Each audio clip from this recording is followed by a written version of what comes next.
the amount of money we used to pay to foreigners was about 3.54 billion at a time. We are not paying close to that because we have said we are closing that. For illegal foreigners, we are not paying. When you get injured on our roads, in terms of Section 22 of the Act, you are supposed to tell us within 14 days as a driver or as an owner of a vehicle that someone has been involved in a car accident. These are the people. You fill a thing called RAF Form 3. You will never find one at the Road Accident Fund. Now, what happens usually is that you would get people claiming. So, for instance, we know an accident would happen, 10 people will get injured. We are likely to get more than 50 claims on the same accident. The rationale is that there's fraud. And how they achieve this fraud is through the act. So what they used to do is that they would fill in forms and claim, and if we do not react within 60 days, that claim in terms of Section 24(5) is valid in all respects in law. Now, you can imagine someone says, I got injured. They've got 3 years within which to claim. By the time you get to the hospital, the records are lost. You can't find them anywhere. The people that are bringing the records are the only people with the record that this person was injured, and it was actually a road accident. They are not even supposed to give us an accident claim form. Right. So this is why we brought a thing called RAF Form 1, which is what people are fighting about, to say there are onerous requirements. There's no onerous requirements. We wanted information so that we can actually help the actual victims. Yeah. But of course, majority of these claims happen to be fraudulent claims. So that's how we started to tighten the system. We used to receive claims of about 300,000 claims a year. We are now sitting close to about 90,000. So it tells you a story that most of those claims, about 200,000, were actually fraudulent. Because once you start to say, give me all the information for us to be able to give you an offer, to justify your claim, a lot of claims were less. And when they brought these claims, most of those claims did not meet the minimum requirements that we then set. Yeah. Yes. Short-term debt was sitting at 19 billion when we arrived. We are sitting at 8.3 billion as at the end of the last financial year, as we released it on the 31st of August. On Monday, we'll be releasing our results. You will see for yourself. The amount of money we used to pay to foreigners was about 3.54 billion at a time. We are not paying close to that because we have said we are closing that. For illegal foreigners, we are not paying because they must prove they were in this country legally. That's our view. And of course, I mean, those are the things that people are fighting us about. And I mean, there is a concerted effort even now to get rid of this management and this board. As we push back in the Road Accident Fund, they are looking for avenues to make money. As I said last week, I think it's regrettable that that is happening, but it's a direction that I think as government we need to manage quite closely, because I see a lot of these things that are coming, and I suspect that they are mostly driven by people that have been working in the RAF system for a while. On top of that, they want you to make an undertaking that you will never claim their social benefits. They want that undertaking. In the UK, they write it there. You must sign next to it that I won't claim any social benefits from the country and all that. The Belgians are claiming a social benefit, 151 million each, 3 of them.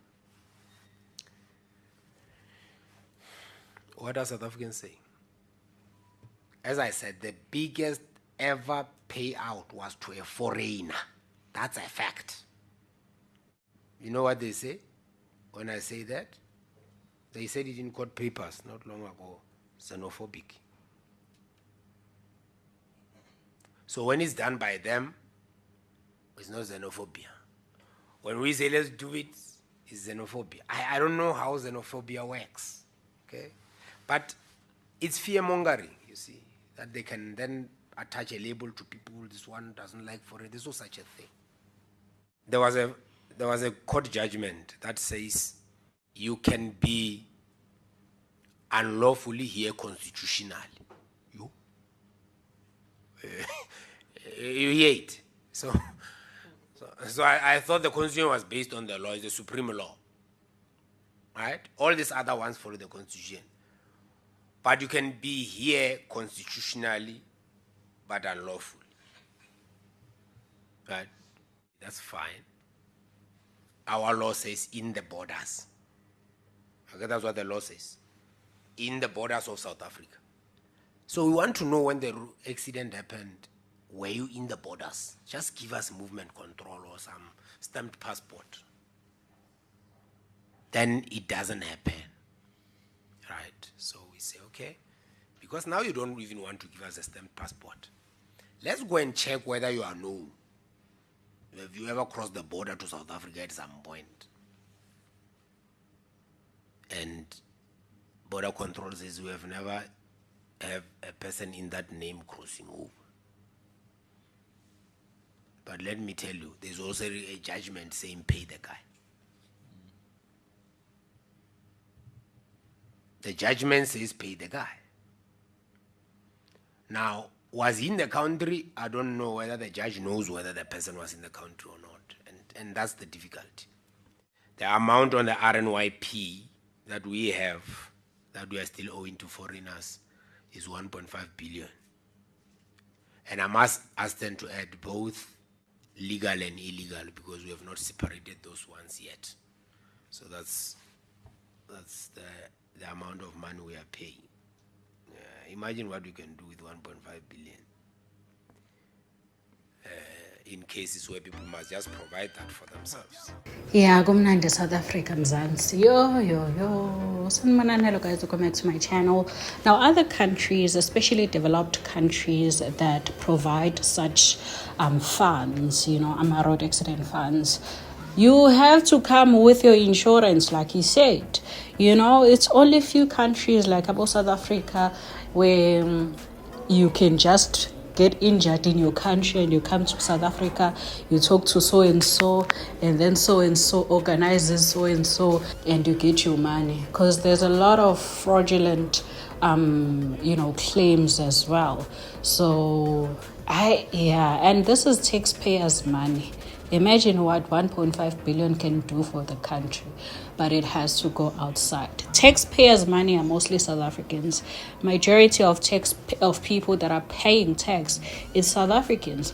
Only few foreign nationals or foreign businesses pay tax, So this is the money that is supposed to take care of the people of this country, but it goes outside because the law allows it. So that was the CEO, the Road Accident Fund CEO, Collins Letsolo.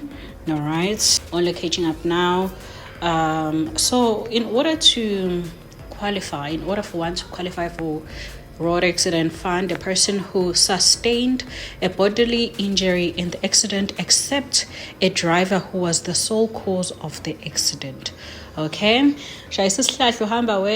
assuming you can't claim, Now, I've heard of other fraudulent cases where umuntu uzlimalele nje endlini, a South African uzlimalele nje endlini, umuntu ahamba yoreport esibhedlela kuthiwa nje i-hit and run mntasekhaya, athole imali yakhe umuntu.